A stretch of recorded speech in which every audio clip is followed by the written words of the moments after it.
و گزارش هم از مسابقات هوگام یا ثبت رکورد در رشته آمادگی جسمانی استان. جذاب، دیدنی و پرهیجان.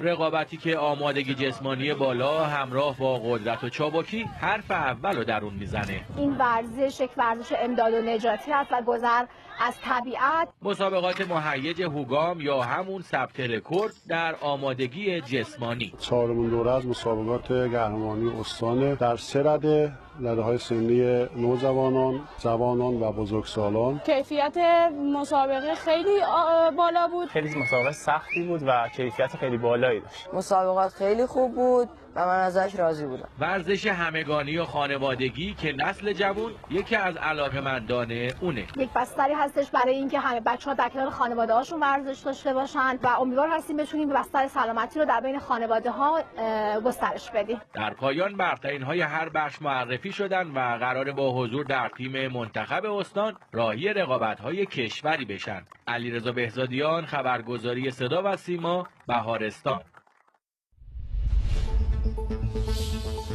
فردا سه‌شنبه 6 آبان